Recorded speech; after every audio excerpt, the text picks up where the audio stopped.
છેલ્લા 1 વર્ષમાં 3 થી 4 કરોડ જેટલા રૂપિયા ચૂકવવામાં આવેલા છે. પાણીની સમસ્યા તો છેલ્લા 2-3 વર્ષથી છે અને અત્યારે કોન્ટામિનેશન આવે છે એટલે ઉપર બી જાણ કરેલી છે, પણ મારે અઠવાડિયામાં 1 કે 2 વખત જ આવે ટેન્કર. બાકી સોસાયટીમાં તો રેગ્યુલર અમારે ચાલુ જ રહે છે. કેટલા મહિનાથી જ છે પાણીની સમસ્યા હતા અને આવડે તો ગટરની બી સમસ્યા ચાલે છે. પાણી ગટરવાળું આવે છે. પીવાનું પાણી બહારથી મંગાવીએ અને આ ટેન્કરનું જરૂરત હોય તો ટેન્કર મંગાવીએ, પર ગટરનું પાણીમાં અમે રોજે ખાઈએ છીએ. હવે તમે જોઈ લો પાણીમાં કેવું ગંધ આવે છે. છતાં અમે વેરા ભર્યા પછી પણ પાણી નથી આવતું અમારે.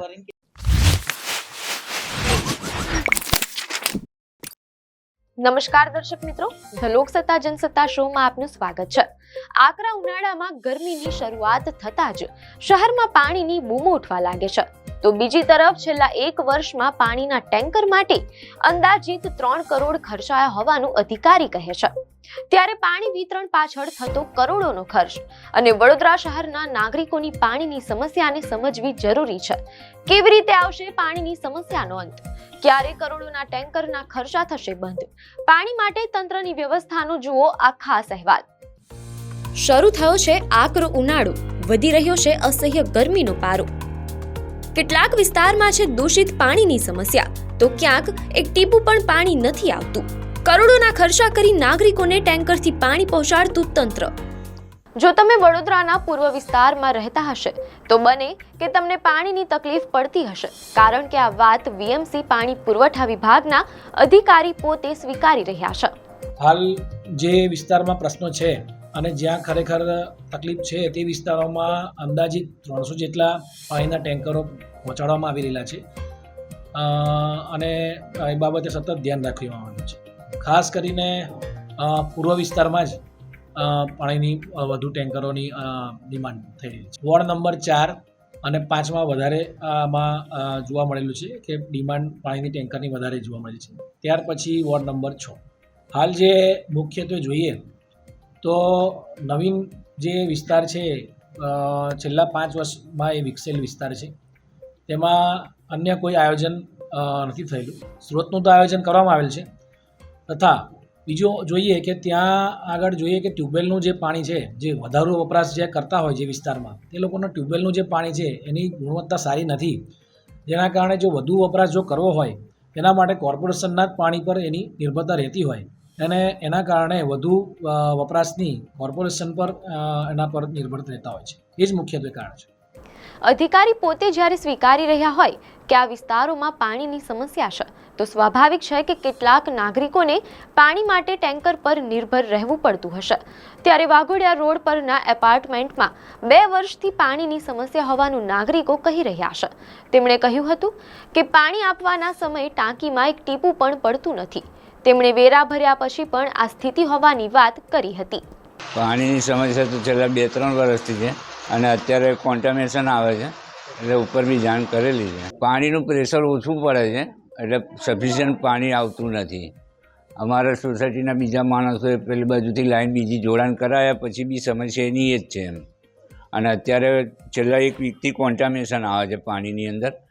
એની બી વાત કરી હતી. આવીને એ લોકો ડ્રેનેજ લાઈનની એ બી ચેક કરી કે ડ્રેનેજ લાઈનો તો ખાલી છે, પણ કોન્ટામિનેશન ક્યાંથી મિક્સ થાય છે એ પ્રોપર હજુ પકડાયું નથી.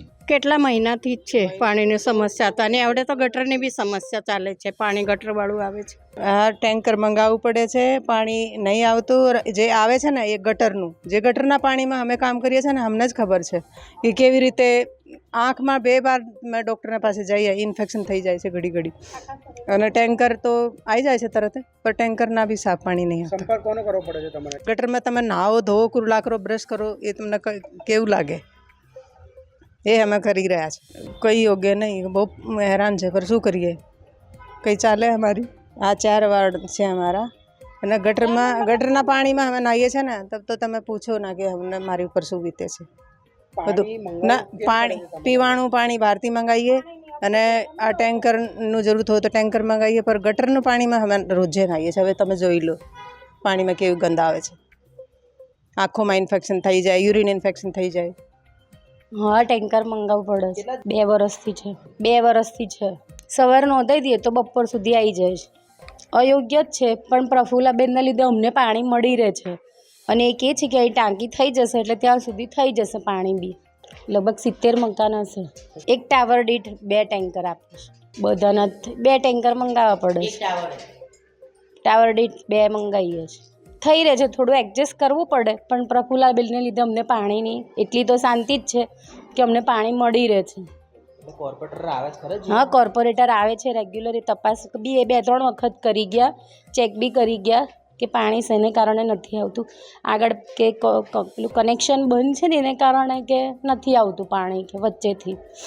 વડોદરા શહેરમાં પાણીની સમસ્યા અને વિતરણ વ્યવસ્થા માટે સાથે ટેન્કર વ્યવસ્થાઓ કેવી રીતે કાર્યરત છે તે જાણવા અમે અધિકારીનો સંપર્ક કર્યો, ત્યારે તેમણે વિગતો આપતા કહ્યું હતું કે શહેરને પાણી પહોંચાડવા મુખ્ય 3 સ્ત્રોત ઉપયોગી બની રહ્યા છે, જેમાં એક આજવા સરોવર, બીજું મહીસાગર અને ત્રીજી નર્મદા કેનાલ.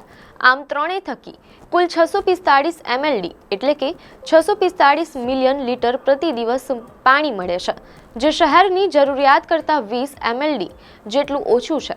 ત્યારે પાણીની ટાંકી, નવા બૂસ્ટર, નિમેટાના પ્લાન્ટ 4 અને 5 સહિત વોર્ડ કક્ષાએ ચાલી રહેલા કામ પૂર્ણ થતાં જ શહેરમાં પાણીની સમસ્યાનું નિવારણ આવી જશે. વડોદરા શહેરમાં મુખ્યત્વે 3 જગ્યાએથી આપણે પાણી મેળવીએ છીએ. એક તો મહીસાગરથી, આજવાથી અને નર્મદા કેનાલમાંથી. અને આમાંથી જે પાણી મેળવી અને 4 ઝોનમાં પાણી વિતરણ કરવામાં આવે છે, જેમાં મુખ્યત્વે જોઈએ હાલ પૂર્વ વિસ્તારમાં નવીન સ્ત્રોતનું આયોજન પૂર્ણતાના નજીક છે, જેથી કરીને પાણી પુરવઠા શાખા દ્વારા જે નિમેટા જે નવીન ટ્રીટમેન્ટ પ્લાન્ટની કામગીરી પૂર્ણતાના આરે છે, જેમાંથી વધુ પાણી મેળવી અને હાલ પૂર્વ વિસ્તારમાં જે પાણી જે છે એ પ્રશ્ન એ લોકોનો હલ થાય એના માટે આયોજન કરવામાં આવેલ છે. હાલ આપણે સ્ત્રોત પરથી 645 MLD પાણી મેળવી રહ્યા છે, જેમાં હજુ 10 થી 15 MLDની વધુ માંગ છે. ડેવલપમેન્ટ પણ સાથે થઈ રહ્યું છે અને શહેર સતત વિકસી રહ્યું છે. તે પ્રમાણે જોતાં હાલ જે નવીન સ્ત્રોતનું આયોજન જે કરવામાં આવેલ છે તે ભવિષ્યના પણ આયોજન આવનારા 10 વર્ષ કે 15 વર્ષના આયોજન મુજબ કરવામાં આવેલ છે, તે મુજબ થઈ રહેશે. આજવાના જે પ્લાન્ટ નંબર 4 અને 5, જેમાંથી વધુ 125, જેની કેપેસિટી 125 MLD છે, ત્યાં દ્વારા પૂર્વ વિસ્તારમાં વધુ પાણી મેળવી શકાશે અને પૂર્વ વિસ્તાર અને દક્ષિણ વિસ્તાર, આંશિક દક્ષિણ વિસ્તારમાં આનો પ્રશ્નનું નિરાકરણ આવશે. બે પ્લાન્ટ છે, એક જે 4 નંબર છે અને 5 નંબર, એક 50 MLD છે અને એક 75 MLD, કુલ મળીને 125 MLD નવા ટ્રીટમેન્ટ પ્લાન્ટ બની રહ્યા છે. ચોક્કસથી કે જે આ 2 નવા ટ્રીટમેન્ટ પ્લાન્ટ બની રહ્યા છે તેમાંથી વધુ પાણી મેળવી અને ઉનાળામાં જે વધુ પાણીની જે જરૂરિયાત પડતી હોય તે બાબતે ચોક્કસથી આ બાબતે આયોજન કરવામાં આવે છે. જે આસપાસના વિસ્તારોનો સમાવેશ કરવામાં આવ્યો છે એમાં મુખ્યત્વે જોઈએ તો પશ્ચિમ વિસ્તારમાં કુલ 7 નવીન સ્ટેશનો, વિતરણ મથકો કરવામાં આવેલ છે, જેમાં અલગ અલગ પાર્ટમાં આયોજન કરવામાં આવેલું છે. જેમ કે સિંદરોડ ખાતે હાલ 150 MLDની કેપેસિટીમાં વધુ 150 MLD પાણી પશ્ચિમ વિસ્તારમાં પાણી મળી રહે તે મુજબ આયોજન કરવામાં આવેલ છે. ત્યારબાદ ઉત્તર અને પૂર્વ વિસ્તારમાં જોઈએ તો મહીસાગર ખાતે જે હાલ આજવામાંથી તો નિમેટાથી તેઓ કરવામાં આવેલ છે તે પૂર્વ વિસ્તારમાં મુખ્યત્વે મળી રહેશે. તેમ છતાં અન્ય આયોજનો અને અન્ય વિકાસને જોતાં ઉત્તર વિસ્તાર અને પૂર્વ વિસ્તાર માટે મહીસાગરથી એટલે કે પોઈચામાં અને ફાજલપુરથી વધુ, એમાં ફાજલપુરમાં વધુ આગળ વધી અને અનગઢ પાસે વધુ નવીન સ્ત્રોતનું આયોજન કરવામાં આવે છે. હાલ જોઈએ તો દરરોજ દૈનિક 300 જેટલા ટેન્કરના ફેરા મોકલવામાં આવે છે. વડોદરામાં એક તરફ પાણી માટે નાગરિકોની સમસ્યા અને બીજી તરફ વડોદરા મહાનગર સેવા સદન પાણી પુરવઠા વિભાગ દ્વારા કરાઈ રહેલી વ્યવસ્થા, આ બંને વચ્ચે ચોંકાવનારી વાત એ આજના આ અહેવાલનો મુખ્ય મુદ્દો છે કે વડોદરા શહેરમાં થઈ રહેલી પાણીની સમસ્યાઓને લઈને નાગરિકો વારંવાર ફરિયાદ અને રજૂઆત કરી ચૂક્યા છે. ત્યારે દૈનિક જરૂરિયાત માટેની મુખ્ય વાત કહી શકાય તેવા પાણીની સમસ્યાનું નિવારણ લાવવા માટે તંત્ર રોજે રોજ અલગ અલગ વિસ્તારોની રહેણાંક ઇમારતો અને સોસાયટીઓમાં નાગરિકોને પાણીના ટેન્કરની સુવિધા આપી સંતોષ માની રહ્યું છે. ત્યારે આ પાણીના ટેન્કર માટે કરાયેલા ખર્ચની વિગતો પણ સમજવા જેવી છે. એક પાણીની ટેન્કર પાછળ 309 રૂપિયા ચૂકવાય છે અને દરરોજની 300 જેટલી ટેન્કરો મોકલવામાં આવે છે. ત્યારે વાર્ષિક 3 કરોડના ખર્ચે નાગરિકોને ટેન્કરથી પાણી પહોંચાડવામાં આવી રહ્યું છે. પણ પાણીની સોલ્યુશન અત્યાર સુધી આવ્યું નથી હાલમાં. અમે લોકો ત્યાં પ્રફુલાબેન કરીને છે એમને મોકલાયા હતા, એ ટેન્કર આવે, અમુક ટાઈમે એ ટેન્કર ના આવે તો અમારે ફાયર બ્રિગેડથી ટેન્કરો મંગાવવા પડે, 900 રૂપિયા ડેલી આપીએ છીએ.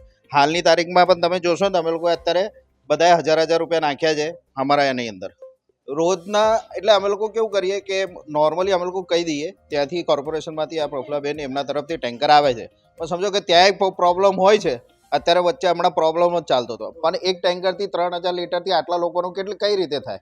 ના થાય. એટલે અમારે ફાયરમાંથી 900 રૂપિયા ભરીને ભાઈ પેલું 10,000 લીટરનું ટેન્કર મંગાવવું જ પડે છે રોજે. રોજના તમે ગણો 900 રૂપિયા આપીએ એટલે મહિનાના કેટલા રૂપિયા આપીએ છીએ અમે લોકો. છતાં અમે વેરા ભર્યા પછી પણ પાણી નથી આવતું. એવા તો ખાસા બધા મંગાવી લીધા અમે લોકોએ તો, ખાસા. છેલ્લા 1.5 વર્ષથી તો કન્ટિન્યુ ચાલે છે, 2 વર્ષથી. કેટલા ટાવર છે તમારે? અમારે ટોટલ ABCD 5 ટાવર છે. 5 ટાવર. તમે લાઈન જુઓ ને, લાઈનમાં સવારમાં પાણી આવે ને ત્યારે ખાલી તમારે જોવાનું, સાંજે એક ટીપું પડતું નહીં અમારે ત્યાં પાણી લાઈનમાંથી, એક ટીપું આવતું નથી પાણી. જ્યારે કે કનેક્શન 4 આપેલા છે બિલ્ડરે, એમાંથી એક ટીપો પાણી આવતું નથી.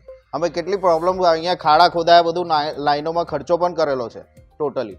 બીજા અલગથી ખર્ચો કર્યો કે ભાઈ કંઈક કરીએ, કંઈક નીચું કરીએ, કંઈક કરીએ. કોર્પોરેશનમાં કેટલી અરજી આપી પણ કે ના થાય. જે છે એમાં જ ચલાવવું પડશે તમને, આવી રીતે જવાબ મળે છે અમને. મહત્વનું છે કે શહેરમાં પાણીના અલગ અલગ વિકાસલક્ષી કામો થકી શહેરમાં પાણીના સ્ત્રોતનો વધારો કરી શકાય તેમ જાણતું તંત્ર હવે જે કામગીરી કરી રહ્યું છે તે જો પહેલા કરી હોત તો પાણીના ટેન્કર પાછળ વાર્ષિક થઈ રહેલો 3 કરોડનો ખર્ચ ચોક્કસથી બચાવી શક્યા હોત.